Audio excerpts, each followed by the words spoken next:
du retour à la parole. Bienvenue dans cette émission. En tout cas, Table Ronde, c'est votre émission qui vous arrive à pareil moment. Aujourd'hui, dans cette émission d'aujourd'hui, nous aurons comme thématique sa mission du week-end dernier. La SADC a affirmé qu'elle pourra envisager les déploiements de ses troupes à l'est de la République démocratique du Congo pour les prochains jours. Quelle lecture on peut faire par rapport à cette information?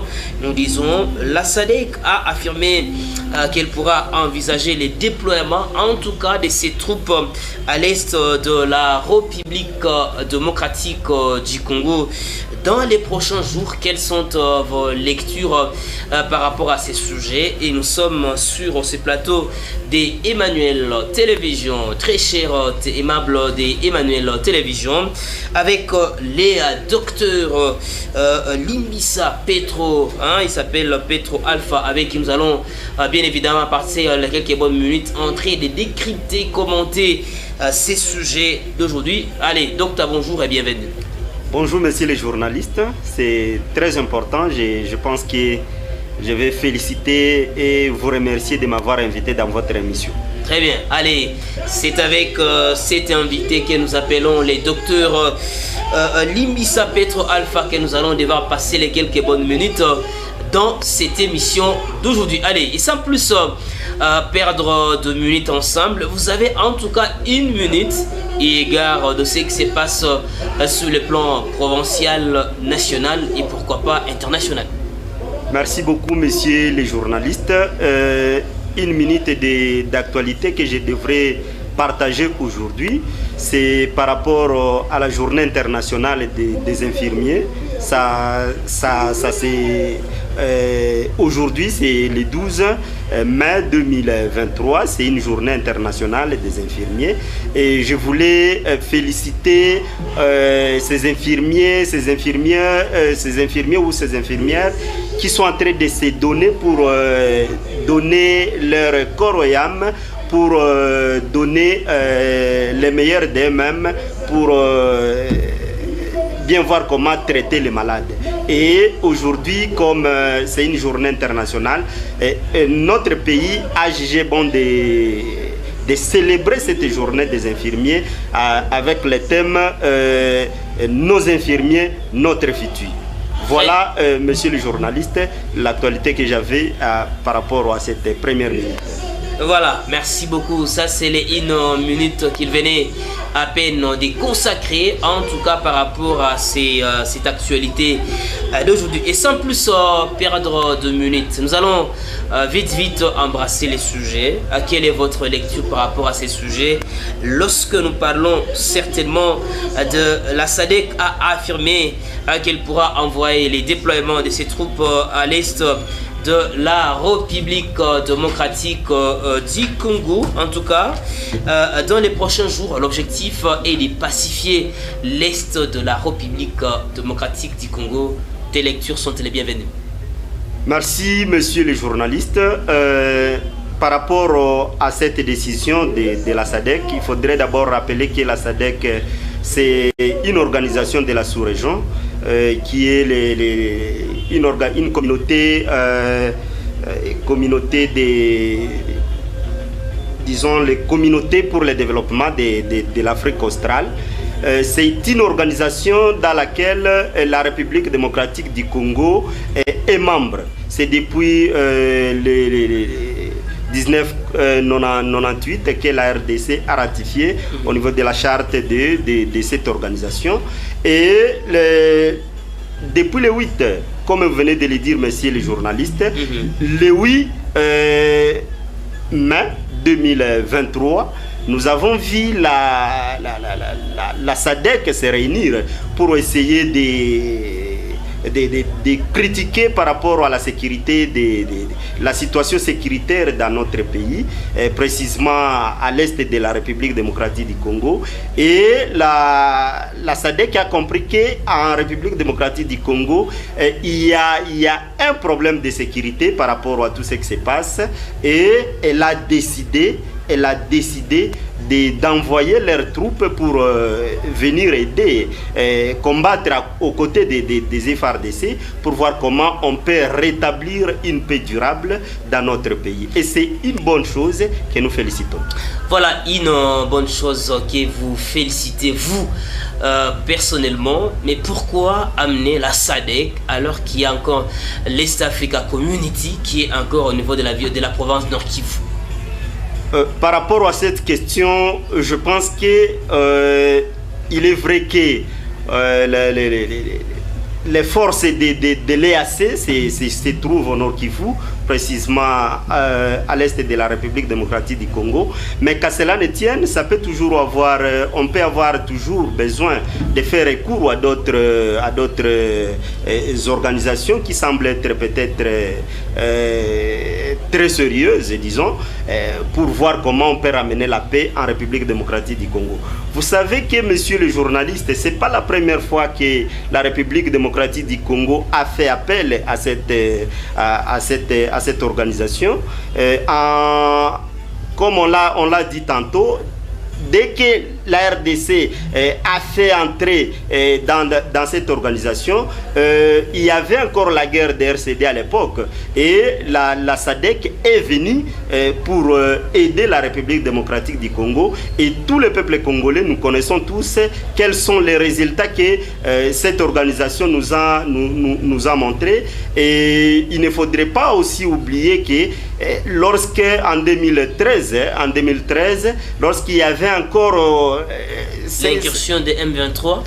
Exactement. Il y avait encore, on avait fait appel à cette organisation où on avait eu quand même 3 pays qui sont venus aux côtés de la MONUSCO pour la brigade d'intervention. Et là, nous avons vu ce que cette organisation a fait. Donc, si on a fait appel à la SADC, moi je pense que c'est par rapport à ce qui s'est passé depuis que les troupes de l'EAC sont au niveau de la RDC ou soit au niveau du Nord Kivu, nous avons tous vu qu'il y a quelque chose de légèreté en termes de chercher la paix exactement. Parce que ce que la population était en train d'attendre par rapport à tout ce qui se passe à l'est du pays, ou soit par rapport à la guerre des M23, mais nous avons vu le contraire. Voyez un peu ça? Nous avons vu le contraire. Alors, le président de la République, M. Félix Tshisekedi Tshilombo, étant à l'écoute de la population, je pense qu'il a écouté ce que la population était en train de demander pour voir comment on peut encore amener la SADC qui nous a aidés quand même dans les années passées. Monsieur le docteur Limbisa Petro Alpha, est-ce que cette communauté de la SADC n'est pas une armée de trop? Parce que, tenez, il y a encore la MONUSCO qui est en République démocratique du Congo. Il y a l'EAC aussi au niveau de la ville de Goma et au Nord Kivu. Pourquoi augmenter les armées en armée, reconnaissant que nous avons quand même une armée qui n'est pas la moindre, une armée puissante aussi au niveau de l'Afrique? Pourquoi ne pas les doter de biens, les doter en argent et consorts pour booster ces ennemis de la paix? Monsieur le journaliste, quand on parle de notre armée, ce n'est pas à dire quand on fait appel à d'autres armées qui peuvent nous aider que nous négligeons notre armée. Non, non. Non, pas du tout. L'armée congolaise est en train de montrer ce qu'il en est capable. Et faire aussi appel à ces troupes, par exemple de la MONUSCO, comme vous avez dit, faire appel à des troupes de l'EAC, et aujourd'hui aussi la SADC, c'est pour faire donner un coup de main à ce que notre armée est en train de faire actuellement. Donc ça veut dire que, et ça dépend aussi des objectifs, monsieur le journaliste. Vous savez que si les troupes de l'EAC étaient venues avec ce que la population congolaise s'attendait pour faire comme travail, on ne devrait pas faire appel à la SADC. Mais c'est après, oui. Et une question simple. Ouais. L'EAC, sa mission était de faire quoi au Nord Kivu? Bon, après que vous ayez lu des chartes et consorts qui unissaient l'EAC avec certainement la République démocratique du Congo, ils se sont fixés quels sont les objectifs? Ouais, exactement comme vous venez de poser cette question, monsieur le journaliste, nous tous, et disons peut-être les présidents de la République, et je ne sais pas, les autorités de ces pays, quand ils ont fait appel aux troupes de l'EAC, on s'attendait pour combattre aux côtés de notre armée, qui sont les FARDC. Mais c'est à notre grande surprise, quand nous avons vu entrer cette force de l'EAC, il y a eu les officiels qui ont même déclaré que non, ils ne sont pas venus pour combattre contre les M23, mais ils sont venus pour sécuriser, je ne sais pas les termes qu'ils ont utilisés, et nous avons compris à la fin que c'est une façon de créer comme si on était en train de faire des zones tampons. Alors, cette manière de faire, je pense que l'EAC ou soit cette organisation de East Africa Community, elle nous a roulé, ce que je peux penser, si on peut permettre de le dire. Elle nous a roulé et que donc on doit faire appel à des organisations qui semblent quand même être sérieuses pour nous aider et chercher la paix durable à l'est de la République démocratique du Congo. Et qu'est-ce qui vous prouverait réellement que aussi la SADC ne pourra pas aussi rouler les Congolais comme l'EAC? Qu'est-ce qui prouve? Bon, je peux dire que nous avons intérêt à donner le crédit à la force de la SADC parce que elle a quand même montré, hein, comme je vous ai dit dans mon introduction, il y a eu appel à la force de la SADC en 1998 lors de RCD, et cette force nous a montré de quoi elle est capable, de quoi elle porte les malheurs d'un pays membre de cette organisation. Et que donc, ce qui nous a montré dans le passé, ça nous donne la foi de dire que ça peut quand même nous aider. Cette force peut nous aider, et contrairement à ce que nous avons vu avec les amis de l'Est African Community. Et voilà, qu'est-ce qui vous met vraiment cette foi ardente que je venais de lire dans vous par rapport à la SADC? Il y a un élément qui vous a intéressé peut-être par rapport à cela quand vous dites que en 2013, bon, la personne de 2013 n'est pas la même personne de 2023 aujourd'hui. La personne est changeable, on peut changer, il peut changer les comportements. Et c'est dire que peut-être on les avait prouvés en quoi on a été capable, mais 2023, on peut aussi les prouver notre face B pour chercher aussi un plus par rapport à cela. Mais vous personnellement, après que vous ayez lu l'élément par rapport à la SADC, la Réunion et consorts, qu'est-ce que vous personnellement vous préconisez-vous? En entrant en profondeur, monsieur le journaliste, hein, vous savez que chaque organisation ou soit chaque institution, ça dépend d'abord des objectifs qu'elle se fixe. Je n'ai pas pu refuser. Tout à fait. Vous avez lu les objectifs? Ouais. Et ça vous a convaincu? Bon, comparativement à d'autres organisations, je pense que les objectifs ou soit les principes de la SADC, ça m'a donné quand même quelque chose de crédibilité en cette organisation, et ça montre quand même avec les deux moments passés avec eux dans notre pays, ça me donne vraiment ce courage-là de confirmer sans froid aux yeux qu'elle est la bienvenue dans notre pays, et je pense que ça peut donner quelque chose de grand en termes de chercher la sécurité à l'est du pays.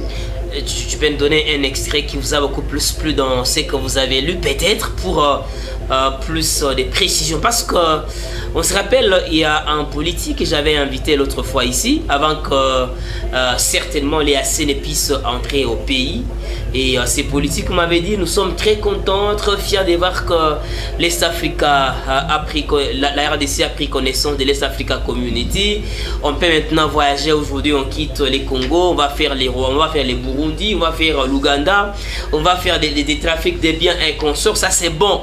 Mais aujourd'hui, quand je l'ai invité, j'ai dit, mais monsieur, si tu peux venir maintenant nous parler encore de l'EAC par rapport à ce que tu nous avais dit. La même personne m'a dit, mais tu sais, on a été roulé et qu'on sort. Est-ce que vous aussi, vous avez un élément déclencheur qui vous a plu beaucoup plus, que la population peut suivre? Monsieur le journaliste, pour dire si je lis quelque chose qui me donne vraiment ce courage de confirmer que la SADC peut nous aider dans ce que nous sommes en train de vivre aujourd'hui. Si vous voyez l'article 4 de la charte de cette organisation, il y a les principes qui sont cités là-bas. Et moi, quand je l'ai lu, j'ai compris que cette organisation, elle est un peu sérieuse par rapport à d'autres organisations que nous avons vues et ou soit que nous avons dans la région. Et, par exemple, il y a l'égalité souveraine entre tous les membres. Donc, il y a l'égalité souveraine entre tous les pays membres qui composent cette organisation. Il y a la solidarité.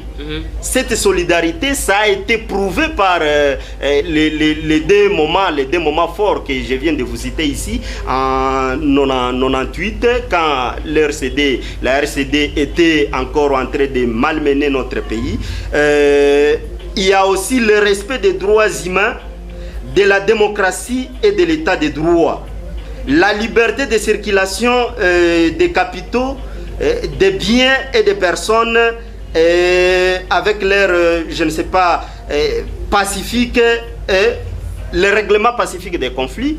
Alors, quand j'ai lu tout ça, et il y a quelque part où on ajoute encore dans les principes qu'il faut aider les pays membres pour chercher la paix et la sécurité durable. Alors ça, faisant allusion avec ce que nous avons déjà vécu, avec leurs deux moments forts d'entrer dans notre pays, ça me donne vraiment la confiance et penser que par rapport à ce que nous avons vu avec l'EAC qui est entré, vous avez suivi le chef de l'État lui-même qui a reconnu que dans certains villages du Grand Nord, de Massissi, de Rutshuru, il y a les troupes de l'EAC qui restent maintenant comme s'ils étaient des amis avec les M23. Pourtant, ce n'était pas ça le but de les amener dans notre pays.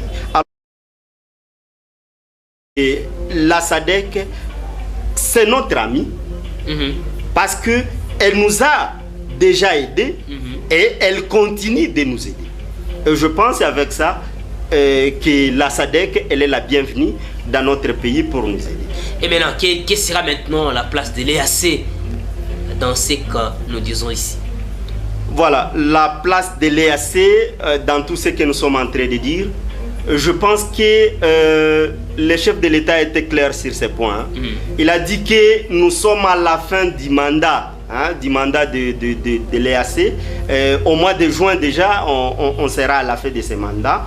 Et ce que nous pouvons demander au gouvernement congolais, c'est quoi? C'est de voir comment renvoyer cette mission, ou soit cette force de l'EAC pour rentrer chez eux comme le président l'a souhaité. Il ne faudrait pas que les forces ou les troupes de la SADC venir au pays et que ça puisse se trouver les troupes de l'EAC sont encore sur notre sol congolais. Moi, je pense qu'on devrait quand même remercier d'une manière sage les troupes de l'EAC et leur dire merci beaucoup pour ce que vous avez fait, même si vous n'êtes pas arrivé à faire tout ce qu'on attendait de vous, mais quand même merci de votre volonté de venir au pays. Et on commence maintenant avec les amis de la SADC qui nous ont toujours aidés dans des moments difficiles. Allez, monsieur le docteur, d'où serait venu ce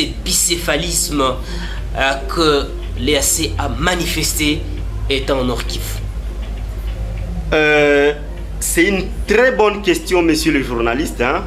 Je pense que quand il y a une organisation, et peut-être c'est une suggestion qu'on peut faire à nos autorités, quand il y a une organisation, c'est mieux d'abord avoir le temps d'étudier avant de signer peut-être des chartes pour intégrer dans cette ou cette autre organisation. Parce que quand on voit l'EAC, aujourd'hui, comme vous l'avez dit, monsieur le journaliste, nous sommes en train de payer encore les visas.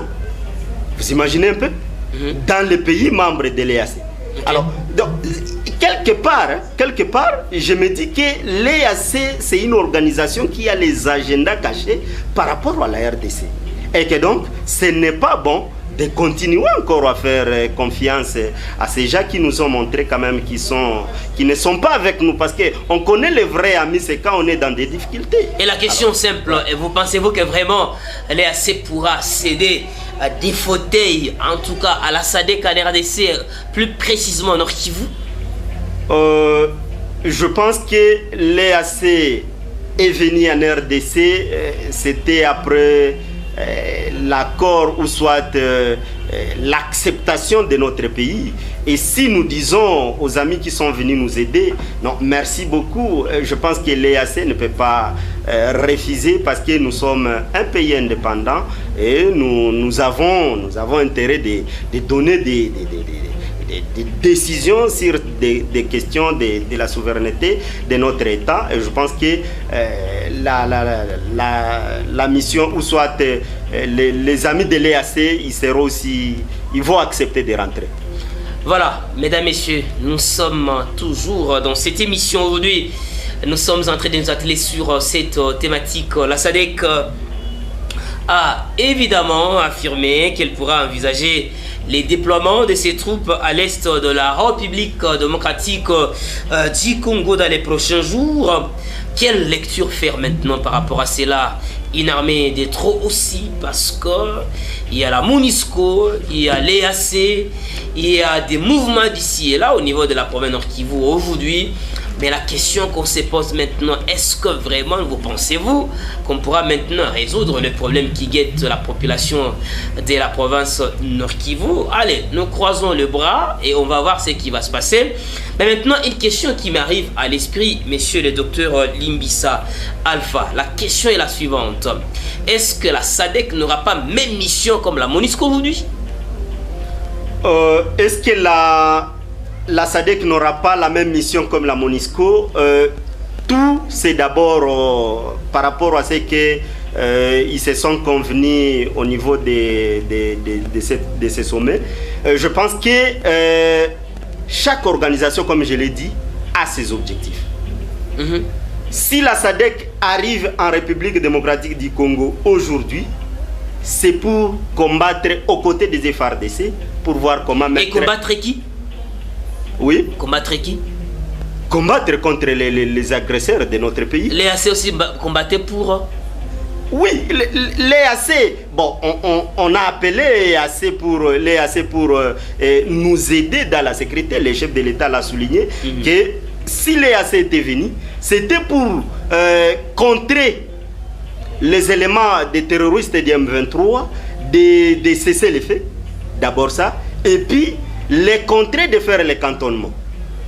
Et après ces cantonnements-là, c'est là on verrait maintenant comment on doit ramener ceux qui sont congolais dans la vie sociale.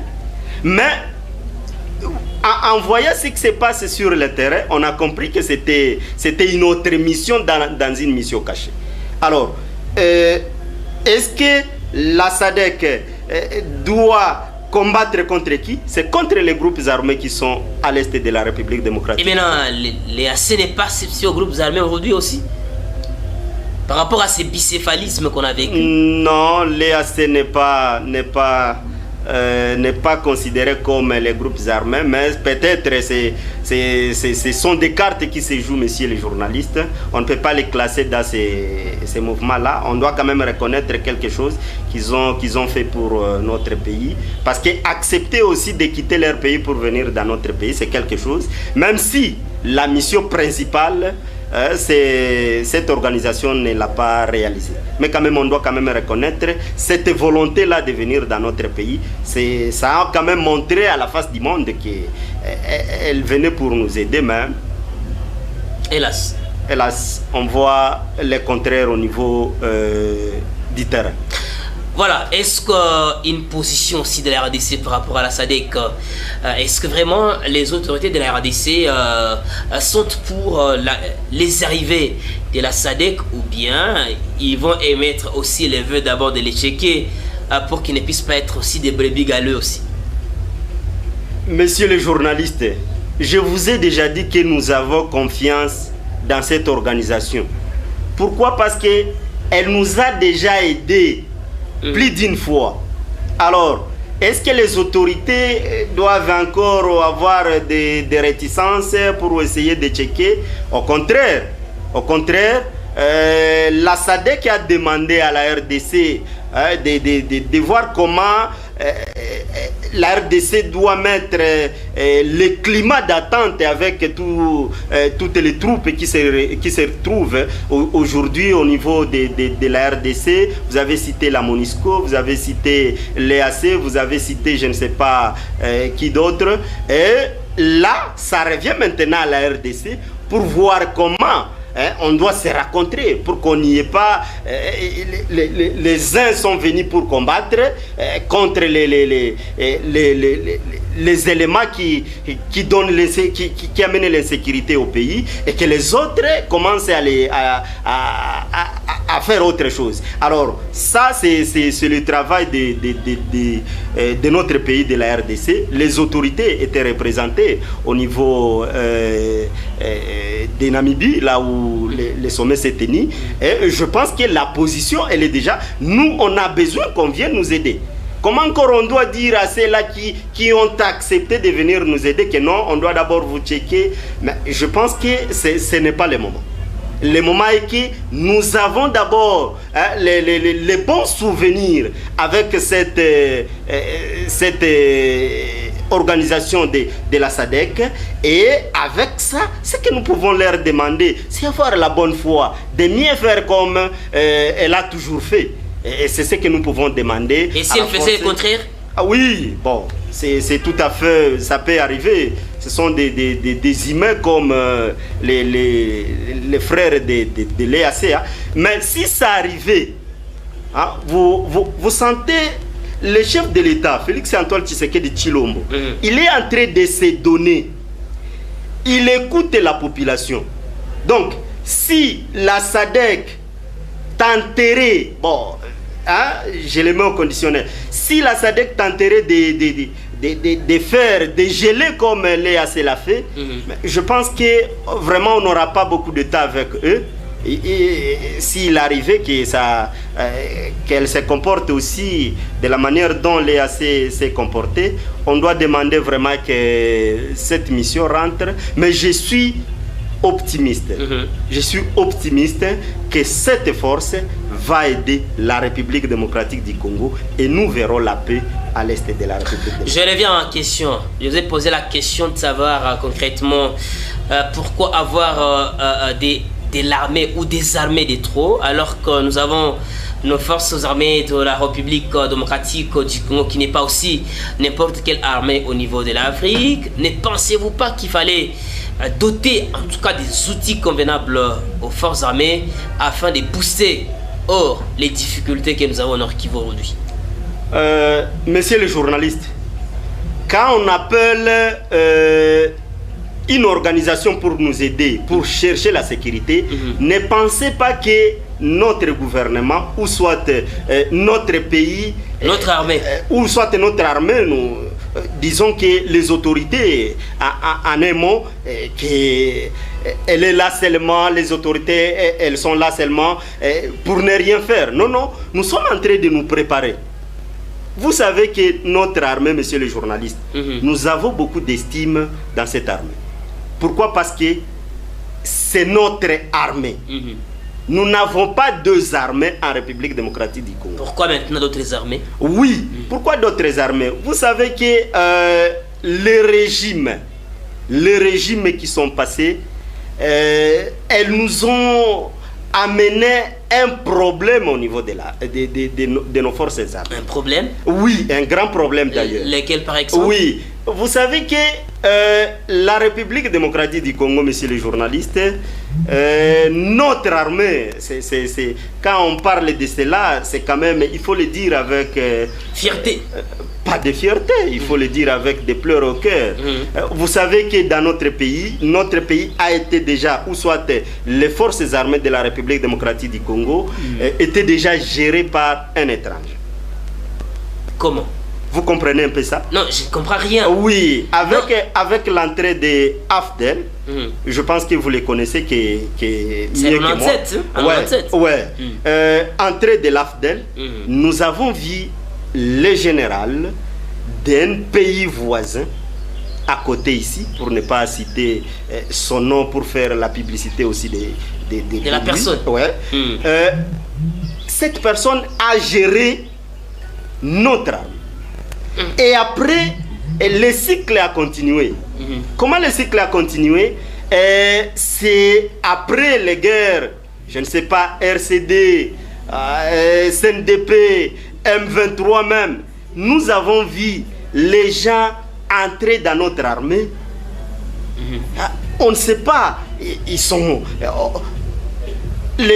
on amène les gens, non, comme il y avait la guerre, on doit s'asseoir, on amène les gens et les étrangers sont entrés dans notre armée. Et c'est ce qui nous a amené cette infiltration, monsieur le journaliste. Alors, pour essayer de nettoyer cette armée, ça doit nous demander du temps. Ça doit nous demander du temps. Vous avez déchangé quand même les gens sous le commandement au niveau de l'armée aujourd'hui. Oui. Au niveau de la magistrature et partout. Oui. Mais qu'est-ce que vous attendez pour pacifier maintenant l'Est de la RDC? Vous qui êtes des lignes sacrées, bien sûr. Rappelons que vous êtes des lignes sacrées d'abord. Ah, ok. Je voulais me poser une question. Quand vous dites vous des faites lignes allusion, sacrées. vous faites allusion à qui? Vous des lignes Merci sacrées, beaucoup. bien sûr. Oui, monsieur le journaliste, vous savez que former une armée qui était déjà détruite, disons, dans ce sens-là, ou soit qui a été infiltrée depuis les années, ça demande du temps.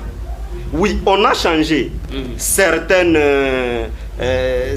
autorités au niveau de ceux qui prennent des décisions au niveau de l'armée, mais ça ne suffit pas. Vous avez vu, vous avez entendu, vous étiez avec moi ici, je pense que vous avez aussi fait un appel pour vulgariser ce que les chefs de l'État avaient dit. Il avait demandé à la jeunesse d'entrer dans notre armée, de s'enrôler massivement. Et ces gens, ils ont répondu à l'appel. Et je pense que ce qu'on est en train de former aujourd'hui, ça va nous aider demain ou après-demain. Et vous avez vu avec moi le ministre de la Défense qui était en Indonésie, si je ne m'abuse. Tout ça, c'est dans le sens de... Oui, nous appelons les gens qui vont nous aider, mais quand même, nous devons aussi travailler sur notre armée et voir comment nous pouvons doter cette armée de toutes les capacités qui peuvent les aider à se défendre elles-mêmes. Il arrivera un temps, monsieur les journalistes, on n'aura pas besoin de tout l'arsenal des armées du monde qui sont aujourd'hui en République démocratique du Congo. Il arrivera ce temps, mais ça demande un temps. Et dès que nous sommes en train de travailler sur ça, nous devons quand même aussi chercher comment mettre la population en sécurité. Et c'est ce que le chef de l'État est en train de faire aujourd'hui. Très bien. C'est ce que le chef de l'État est en train de faire aujourd'hui. La SADC a affirmé vraiment qu'il pourra envoyer les déploiements, en tout cas de ses troupes à l'est de la République démocratique du Congo pour pacifier l'est de la RDC. Quelle lecture faire par rapport à ces sujets? Je sais que ça vous intéresse bien sûr, parce que les gens nous disent qu'ils sont pour, d'autres disent qu'ils ne sont pas pour. Ils ont quand même des histoires d'ici et là par rapport à ce que nous avons vécu de cette année 2023. Là, ce qui est arrivé, qui disait tout à Biga, tout à Onyesha et consorts, mais qui à la fin semble manifester les bicéphalismes. Maintenant, la SADC aussi qui prend bras les cours. Est-ce qu'on peut croire à ces armées? Est-ce qu'on peut croire à nos forces armées de la RDC? Les jeunes sont enrôlés déjà dans l'armée. Et ça va prendre combien de temps pour voir ces jeunes être déjà des vrais militaires bien formés et qui feront maintenant la fierté de la RDC? Monsieur le journaliste, vous savez que la question de la sécurité, ce n'est pas étalé à n'importe où et à n'importe qui. Alors, je pense que les autorités, ils savent quand est-ce que ces jeunes seront déployés sur toute l'étendue de la République démocratique du Congo. Très bien. Ils savent quand est-ce qu'ils seront déployés dans toutes les parties de la RDC. Bonsoir Manuel Télévision, merci beaucoup pour les docteurs par rapport à ce qu'ils nous disent. Mais est-ce qu'ils nous rassurent que vraiment, que la SADC ne va pas trahir? Une question simple. Oui, est-ce que je confirme vraiment que la SADC ne doit pas nous trahir? C'est ce que j'ai dit. Nous avons les garde-fous. Vous savez, ici chez nous, nous sommes à Goma, nous parlons beaucoup Swahili. En Swahili, on dit nyoka ikikuluma, mtu mwenye alishakuliwa na nyoka, anaogopa kata lukamba. Vous savez pourquoi nous sommes en train de nous... Unasema vile kwa nini? Oui, parce que la force, ou soit les troupes de l'EAC, yenye tulikuwa tunatumainia kama itatusaidia, haikutimiza yenye ilituma tunaita. Na ndio maana watu wanaweza waza labda SADC nayo itakuwa sa vile EAC. Pourquoi? Parce que tulishaona mtu mwenye tuliita tusaidie, rafiki, ndugu, lakini sur le terrain hakufanya kazi yenye ilituma anafika. Et c'est pour cette raison que la population, j'ai beaucoup d'estime envers mwenye aliandika, ndugu mwenye aliandika. Vraiment tunapaswa kuwa na ile inquiétude. Pourquoi? Parce que tulishaona batu benye bangetusaidia habakutusaidia. Alors njo ile tungali tunaogopa est-ce que nabo, mais connaissant qu'ils nous ont aidés pour les 2 moments difficiles, nous avons la confirmation que la SADC va nous aider et elle nous sera utile plus que l'EAC qui nous a perdu beaucoup de temps. Allez, il y a quelqu'un qui nous dit bonsoir, c'est Calivolo depuis Katindo 2. Je vous suis 5 sur 5 ici chez nous. Les 40 voleurs, bana tout ça. Allez, oh, il y a un sacré dibi à Paris. Vraiment, 40 voleurs, ni question yenye inatute ça si bote. Pour question de sécurité, monsieur le journaliste, il n'y a pas question d'union sacrée ou soit opposition. Parce que si bote, insécurité inatugusak. Si bote, sécurité inibénéfique quoi. Alors c'est vraiment quelque chose que nous déplorons et nous demandons peut-être kwa wandugu wote ambao walipatwa na hiyo shida, pole sana. Et nous demandons maintenant aux autorités, monsieur le gouverneur, vraiment statuer sur cette question. Ça nous tracasse ces jours. Très bien. Allez, les docteurs Limbisa, Petro, Alpha, il nous reste quelques bonnes minutes. Je t'accorde 2 minutes, en tout cas pour une certaine conclusion partielle, une recommandation partielle. L'émission pourra continuer demain. 2 minutes. Merci beaucoup, messieurs les journalistes. Je suis vraiment très content d'être reçu par vous et d'échanger, de donner nos opinions patriotiques par rapport à tout ce qui se passe dans notre pays. Aujourd'hui, nous disons, avec l'entrée ou soit cette confirmation de la SADC de venir aider la RDC pour amener la paix et la sécurité durable en République démocratique du Congo à l'est du pays, nous saluons cette décision-là. Nous saluons cette décision parce que nous avons de bons souvenirs envers cette organisation qui nous a aidés dans des moments difficiles. Et je demande à toute la population de ne pas être pessimiste. Soyons plutôt optimistes et voyons ce que les amis de la SADC qui nous avaient déjà aidés, ce qu'ils vont faire aujourd'hui. Mais aussi, nous demandons comme le secrétaire exécutif Elias Magossi de la SADC, comme il a demandé à la RDC, tufanye bitu sawa sawa. faisons quelque chose qui va aider aussi cette organisation pour mieux faire son travail. Vous savez que il y a même une délégation qui était venue, il y a de la SADC, pour voir comment ils étaient ici à Goma. Ils sont même partis au Grand Nord. Ils ont quand même déjà quelques données pour aider ces déploiements de leurs troupes.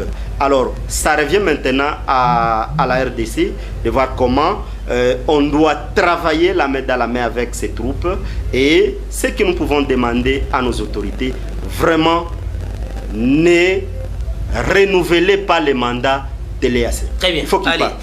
Bonsoir ndugu yangu, habari ya siku mingi. Basi ninakusalimu katika jina la Yesu Kristo. Allez, merci beaucoup. Mesdames, messieurs, ça n'est complètement fini avec cette émission d'aujourd'hui. On avait comme thématique, la SADC a affirmé qu'elle pourra envoyer les déploiements de ses troupes à l'est de la République démocratique du Congo dans les prochains jours. On a apporté des lectures en lecture.